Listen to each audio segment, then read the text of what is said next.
This outing was led by the exceptional team of married leaders, Tom and Francie.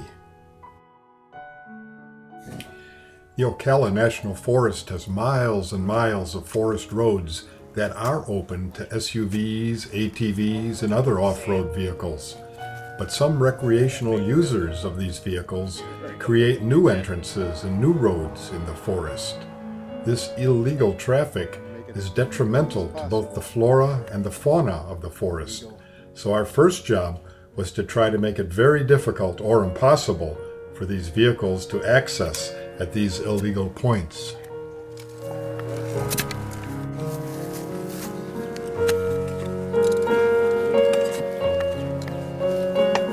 You want his little stick for packing it down around the post? Second road blocked.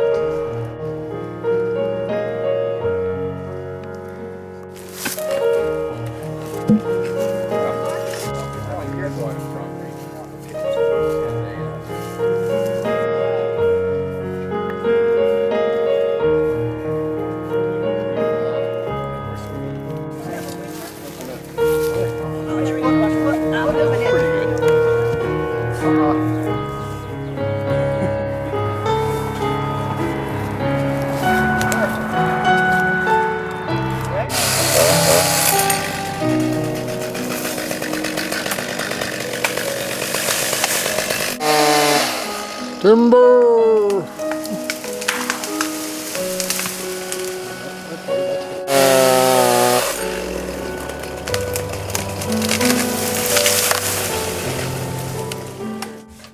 On day 2, we all drove to nearby Salt Spring, where we were tasked with removing the invasive plant hydrilla. We began by bending and kneeling down and grasping the underwater hydrilla with our bare hands. But very quickly, someone came up with the great idea of using rakes, which our Forest Service leader, Marcus, quickly provided. After that, the job went a lot quicker and was far more effective. It means that they're going to sprout against the wall. This invasive hydrilla plant has displaced the native underwater plant communities, stealing the sunlight from them. And the native fish and wildlife depend on these native plants for sustenance and shelter.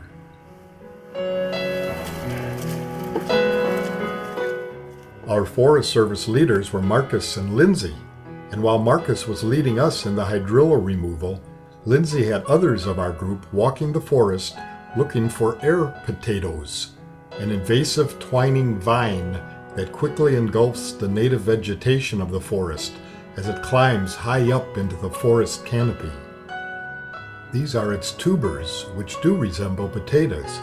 They fall to the forest floor, and their seeds quickly spread this invasive plant, so we try to collect them before they can spread.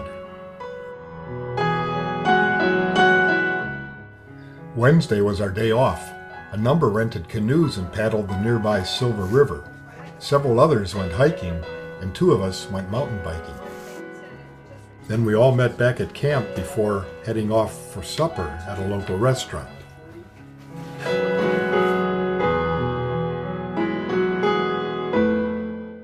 A local firebug getting ready for the evening.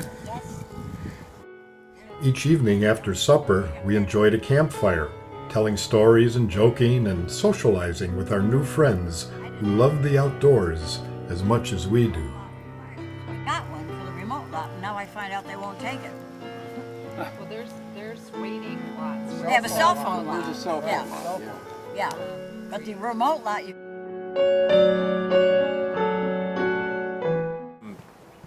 I want to give the main talk about it when we're out in the woods, just so you can see exactly what it is that we're dealing.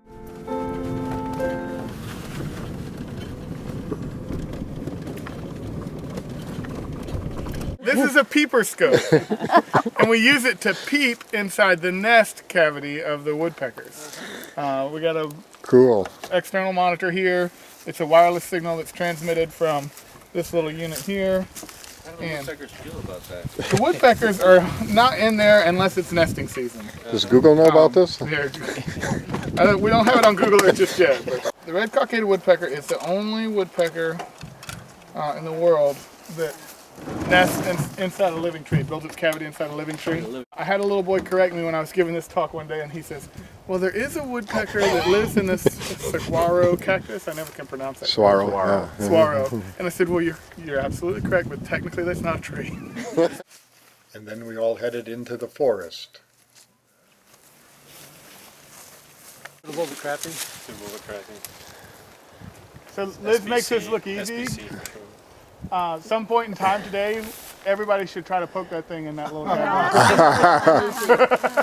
You learn real quick a lot of techniques that make it.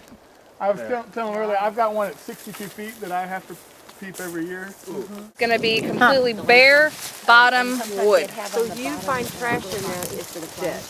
It's not theirs. And what do you find in this one? What can you see? In this one, there's Spanish moss in the bottom. So that means that it's a flying squirrel that's going to be hiding out in here during the day. Dead one. Cool. Yeah, it's on. Okay, talk to yourself. Scraping off the white band because this is no longer occupied by a red-copckaded woodpecker. And here Cheryl reapplies a white band in a tree that is occupied by a woodpecker. This is a model of the red-copckaded woodpecker. He's all twitching. It is a hognose, and Yeah, he's it's a in his hognose. cobra position, you said? It's a cobra position. He's There gonna he stand up. goes. and Look at do that. the Look at that. dance. He's like, Cool. How big I am, you better watch out. Yeah. Friday, we voted to return to the spring to remove more hydrilla and air potatoes, but it was too chilly in the morning to get into the water. So instead, we hiked the Florida Trail and intersecting forest roads and removed litter. And then it was back to Salt Spring for more hydrilla removal.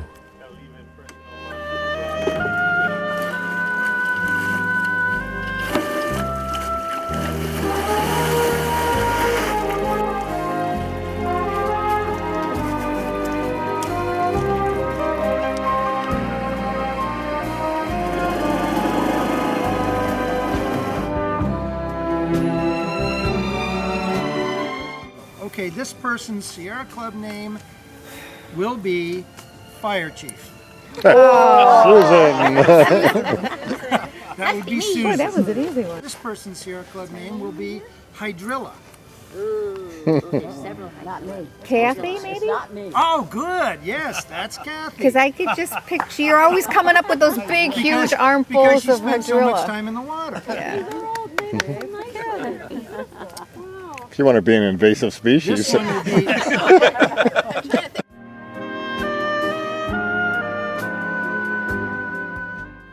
Here's our entire intrepid crew of volunteers,